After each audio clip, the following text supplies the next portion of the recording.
Башла. Саламатсыздарбы, урматтуу Элет көйгөйүнүн коомдук бирикмесинин мүчөлөрү.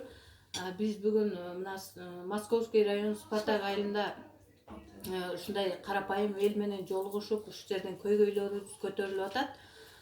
Биз урматтуу президент, эмне үчүн биз 9 жылдап очуртка турабыз? Участок жер Кыргызстандын жараны болуп туруп бир да жолу участок ала албайбыз. Эмне үчүн мораторий бар? Колунда барлар участокторду сатып алып атат. Колунда жоктор ошо өмүр бою эле квартиралап ар кандай жерге көчүп жашай береби. Ошо үй жай жоктуктан ар кайсы жака чет жактарга чыгып атат.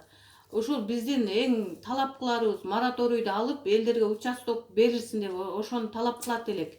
Биздин райондо канчалаган адамдар турат очуртта.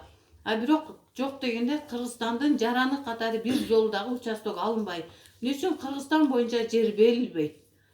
Кыргызстан өзүбүздүн жерибиз кенен турат. Бизге сырттан келген Кытайлар, башкалар жерлерибизди алат. Биз Кыргызстан жараны болуп туруп өзүбүз бир жок дегенде 10 сотук жерге ээ чыга албайбыз. Бизге ушул көйгөйүбүздүн чечип берүүңүздү талап кылабыз. Биз дагы эне катары өзүбүздүн үйдө отуруп, өзүбүздүн балдарыбызды тарбиялагыбыз керек. Биздин эң көйгөйүбүз турак жай маселеси. Ушул бизге мораторий алынсын, турак жай берилсин. Ошо турак жайга участоктор элге бөлүнүп берилсе, биз дагы өзүбүздүн турак жайда жашагыбыз келет. Мына 9 жылдап, 10 жылдап очуртта тура беребиз. Башка жактан келгендер алып атпайбы? Ошон үчүн бизге турак жай биринчи көйгөйүбүз. Мен de ошо туралы сөз коеюн. Кытайларга чыйып атпайбы? Айта бер.